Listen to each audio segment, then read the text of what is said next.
Jamaah muslimah Firdaus yang dimuliakan oleh Allah. Salah satu wujud betapa sayangnya Allah Subhanahu wa taala kepada kita hamba-hambanya yang beriman, sampai Allah kemudian mengingatkan orang-orang yang beriman agar berhati-hati dengan pasangan hidup mereka, berhati-hati dengan anak-anak mereka. Jangan sampai istri, anak, atau keluarga itu menjadi musuh bagi mereka yang menjauhkan atau menghalangi bahkan melalaikan dirinya dari mengingat Allah Subhanahu wa taala. Tentu tidak semua, karena ada pasangan hidup, ada seorang istri yang menjadi jalan hidayah bagi suaminya. Ada seorang istri yang Masya Allah selalu menasihati suaminya sehingga suaminya hijrah ke jalan Allah karena istrinya. Mungkin dulu belum mengenal agama sampai kemudian masuk Islam karena melalui hidayah istrinya. Ada yang dulu masih awam kemudian hijrah belajar ilmu agama juga karena melalui istrinya. Dulu jarang ke masjid, jarang ke majelis ta'lim, kemudian menjadi rajin bahkan menjadi aktivis dakwah karena melalui istrinya. Ada seorang suami yang menjadi lebih baik dari sebelumnya karena dakwah istrinya. Nah, ini istri yang luar biasa. Istri yang Masya Allah, bidadari-bidadari dunia. Bidadari-bidadari surga yang masih ada di dunia. Maka mudah-mudahan semua jamaah muslimah Firdaus menjadi istri yang mampu menjadi jalan hidayah bagi suaminya. Kalau misalnya masih diuji oleh Allah dengan suami yang belum ke masjid atau suami yang bahkan belum sholat, jangan pernah berhenti menasihati mereka. Jadilah jalan hidayah bagi mereka. Suaminya belum mengaji misalnya, jadilah jalan hidayah. Ajari suaminya ngaji. Masih ada suami yang belum bisa ngaji. Kalau suami belum mau diajari istrinya, ya panggil guru lah. Atau bisa jadi disuruh ngaji dengan yang lain. Saya sangat salut dengan salah satu program Mahat Tahfiz Darul Firdaus yang mengajak kepada para suami-suami untuk benar-benar serius dalam belajar ilmu agama. Paling tidak mau belajar Al-Quran. Jadi kalau seorang istri belum sanggup mengajari Al-Quran suaminya, maka bisa manggil guru atau bahkan bisa mencarikan komunitas, memotivasi, mensupport mereka agar memilihkan komunitas-komunitas yang baik, yang dengan komunitas itu semakin bertambah imannya, semakin bertambah ilmunya, semakin bertambah ibadahnya. Maka ini tugas atau kewajiban seorang istri kepada suaminya. Begitu pula dengan sebaliknya. Maka ketika keduanya saling memotivasi, saling mengajak ke arah yang baik, insya Allah baiti jannati, rumahku surgaku, itu Allah hadirkan di dalamnya.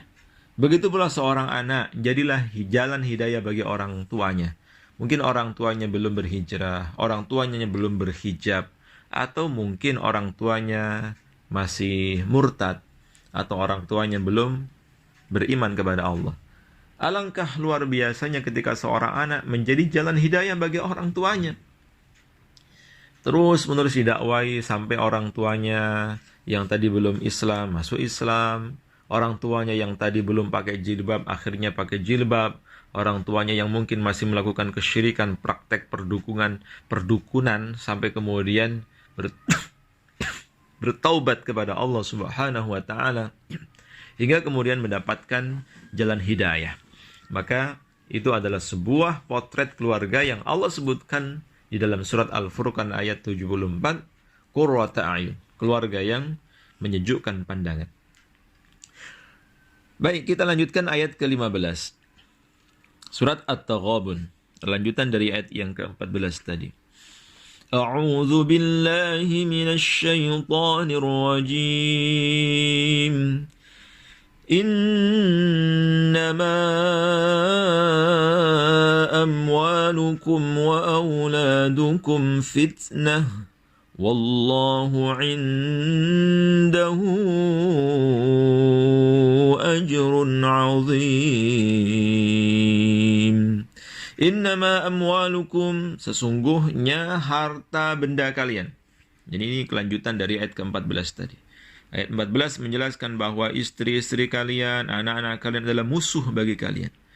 Lalu ditegaskan lagi oleh Allah pada ayat ke-15. Innama amwalukum. Sesungguhnya harta benda kalian. Wa auladukum. Dan anak-anak kalian. Fitnah. Keduanya adalah fitnah. Keduanya adalah cobaan atau ujian. Wallahu indahu ajrun azim. Dan di sisi Allah ada pahala yang sangat agung. Masya Allah. Kadang apa yang Allah berikan kepada kita itu menjadi fitnah. Kadang apa yang kita miliki menjadi fitnah, ujian. Fitnah itu artinya adalah ujian atau cobaan. Fitnah itu bahasa Arab yang artinya adalah ujian atau cobaan. Seseorang yang diberi fitnah atau difitnah, dicoba, diuji, maka pilihannya hanya dua. Lulus menghadapi ujian itu atau gagal. Mereka yang lulus ujian tentu setelah itu akan menghadapi ujian yang lebih berat lagi, itu pasti. Lulus ujian, masuk ke ujian berikutnya. Berarti ujiannya lebih berat? Iya. Nggak mungkin. Ujian berikutnya lebih ringan itu nggak mungkin. Diuji oleh Allah hari ini dengan harta, diuji oleh Allah dengan anak, lulus, besok diuji lagi dengan ujian yang lain. Atau bahkan mungkin dengan keluarga, dengan anak-anak yang lain. Jadi ada dua ujian yang Allah Subhanahu wa Ta'ala sebutkan di dalam ayat yang ke-15. Yang pertama adalah ujian harta. Lantas apa yang dimaksud dengan ujian harta? Para mufassir menyebutkan ujian harta itu masuk dalam dua kategori. Yang pertama, ada orang yang diuji dengan kemiskinan, kemelaratan, kesulitan ekonomi. Itu juga termasuk ujian harta. Misalnya hutangnya di mana-mana, sampai kemudian gara-gara kesulitan ekonominya itu, sampai dia meninggalkan Allah. Kesulitan ekonomi itu sampai dia terjerumus dalam kemaksiatan atau kesyirikan. Misalnya mencari pesugihan dan lain sebagainya, mencuri, menipu, korupsi dan lain sebagainya. Itu termasuk fitnah. Padahal kalau dia mau bersabar dengan kesabaran yang sesungguhnya, kemudian ikhtiar serta tawakal kepada Allah, pasti Allah itu akan menjadi jalan rizki. Allah akan menjadikan pintu-pintu rizki kepadanya, dibuka pintu-pintu rizki. Tapi tetap, kalau memang dia ditakdirkan oleh Allah miskin, ditakdirkan oleh Allah kesulitan ekonomi, ada yang sampai meninggal dunia tetap menyandang status miskin. Ini ujian. Tapi bagi Allah nggak ada pengaruhnya. Ada orang yang ketika diuji oleh Allah dengan harta, diuji dengan kemiskinan, justru kemiskinannya itu malah menjadi jalan hidayah baginya. Justru ujian berupa kemiskinan itu semakin mendekatkan diri kepada Allah Subhanahu wa Ta'ala. Ini luar biasa. Sampai misalnya sering kita dengar kisah Nabi Ayub alaihissalam yang diuji oleh Allah dengan ujian kemiskinan. Apakah kemudian imannya Nabi Ayub itu lemah? Oh tidak. Justru ketika diuji dengan kemiskinan itu Nabi Ayub alaihissalam semakin taat, semakin kokoh keimanannya kepada Allah Subhanahu wa Ta'ala. فَأَمَّا الْإِنسَانُ فَأَمَّا إِذَا مَبْتَلَاهُ فَقَدَرَ عَلَيْهِ رِزْقُهُ فَيَقُولُ رَبِّي أَهَانَنِ. Ada orang yang ketika dipersempit rizkinya oleh Allah, kemudian dia mengatakan, Rabbi ahanan, Tuhanku menghinakanku. Kalla, padahal tidak. Gak ada hubungannya antara rizki banyak atau rizki sedikit dengan kedekatan kita kepada Allah. Ada orang yang diuji dengan kemiskinan, dengan kemelaratan, tapi semakin dekat dengan Allah, semakin taat kepada Allah. Ini luar biasa. Berarti dia lulus ujian. Tapi kalau dengan kemiskinannya itu dia melakukan tindakan kriminal seperti mencuri, menipu, apalagi sampai melakukan kesyirikan, mencari pesugihan, dengan melakukan kezaliman, maka dia gagal menghadapi ujian. Begitu pula dengan yang kedua, ada orang yang diuji dengan bergelimang harta. Dari mulai bayi perocot lahir, sudah kaya raya, sampai 7 turunan gak habis hartanya. Ada orang yang seperti itu? Ada. Dari mulai lahir gak pernah miskin, gak pernah susah. Hidup di lingkungan keluarga kaya raya, keluarga sultan, keluarga yang pokoknya gak butuh uang, saking banyaknya. Sampai meninggal dunia, kekayaannya nggak habis-habis. Tanahnya di mana-mana. Ya ini ada. Tapi itu adalah ujian kekayaan. Namun kata Nabi, Inna akhwafa ma akhafu alaikum. Sesungguhnya yang paling aku takutkan menimpa kalian bukan ujian kemiskinan, tapi ujian berupa kekayaan. Ujian yang Allah Subhanahu wa taala timpakan kepada umat ini lebih pada ujian harta. Padahal setiap umat para nabi itu juga ada ujiannya. Likulli ummatin fitnah, kata Nabi. Setiap umat itu ada ujiannya, ada fitnahnya. Fitnahnya Bani Israel beda dengan fitnahnya umat Nabi Muhammad. Wa fitnatu Bani Israel an-nisa, wa fitnatu ummati al-malu. Fitnah yang menimpa umatku itu adalah fitnah berupa harta. Beda dengan fitnah yang menimpa Bani Israel. Fitnatun nisa, fitnah wanita, fitnah perempuan. Iya. Kalau kita baca kisahnya Nabi Zakaria alaihissalam. Nabi Zakaria itu punya anak, namanya Nabi Yahya. Nabi Yahya, seorang nabi, bahkan dari bayi sudah menjadi nabi. Tampannya luar biasa. Difitnah perempuan, akhirnya apa? Dipenggal kepalanya. Nabi Yusuf, Bani Israel kan. Difitnah perempuan, istrinya raja, sampai kemudian masuk penjara. Jadi fitnahnya Bani Israel dulu banyakkan wanita. Difitnah perempuan, digoda oleh perempuan. Tapi fitnahnya umat Nabi Muhammad ini lebih pada fitnah harta. Orientasinya harta, mengumpulkan harta, dan lain sebagainya. Nah, harta itu adalah fitnah.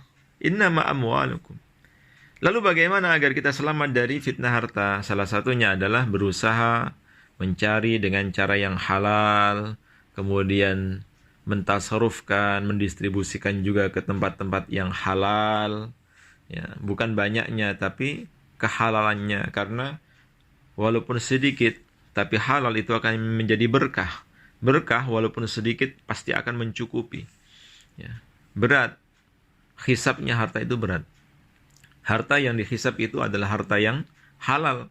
Sedangkan harta yang haram gak ada hisabnya, melainkan langsung dicemplungkan ke dalam api neraka. Berat hisab harta. Dunia sementara tapi hisabnya sangat lama. Maka hati-hati dengan fitnah harta. Begitu pula dengan anak-anak kita. Itu juga ujian seperti yang sudah kita bahas pada ayat sebelumnya. Ada seorang ayah, orang tua yang menghalalkan berbagai macam cara demi anaknya. Ada orang tua yang kemudian semakin jauh dari Allah karena lebih mencintai anak-anaknya daripada ketaatan kepada Allah. Ada pula saking cintanya orang tua kepada anak-anaknya sampai kemudian dia melakukan kesyirikan, kezaliman, dan lain sebagainya. Maka Nabiullah Ibrahim alaihissalam pada saat itu diperintah oleh Allah untuk menyembelih anaknya. Walaupun itu makna simbolik. Menyembelih maksudnya waktu itu, para mufassir menyebutkan karena ada kecenderungan Nabi Ibrahim itu lebih mencintai anaknya daripada Allah. Maka Allah menguji Nabi Ibrahim. Apakah benar Ibrahim lebih mencintai anaknya Ismail ataukah mencintai aku? Karena Nabi Ibrahim puluhan tahun rindu untuk dikaruniai keturunan. Setelah dikasih anak oleh Allah, beliau berusaha untuk melepaskan kerinduan itu sehingga nampak cintanya kepada Ismail itu seolah-olah lebih condong daripada cintanya kepada Allah. Maka Allah uji Nabi Ibrahim dengan apa? Diperintahkan untuk menyembelih Ismail. Apakah Nabi Ibrahim menyembelihnya? Iya. Walaupun tidak jadi. Artinya Nabi Ibrahim sudah menunjukkan bahwa beliau sudah lolos ujian. Bahwa beliau lebih taat kepada Allah daripada terbuai oleh kecintaan kepada anaknya Ismail. Dan ini berlaku untuk semua. Selama harta anak kita menjadi jalan kita kepada Allah, it's okay, tidak masalah. Tapi kalau anak kita, harta kita, keluarga kita menjadi penghalang kita dari Allah, maka inilah fitnah, inilah musuh, ujian yang harus kita waspadai. Mudah-mudahan Allah karuniakan kepada kita anak-anak yang solih-solihah, istri yang solih-solihah, dan juga harta yang halal, harta yang berkah, sehingga kita semakin dekat dengan Allah. Wallahu a'lam bishawab. Assalamualaikum warahmatullahi wabarakatuh.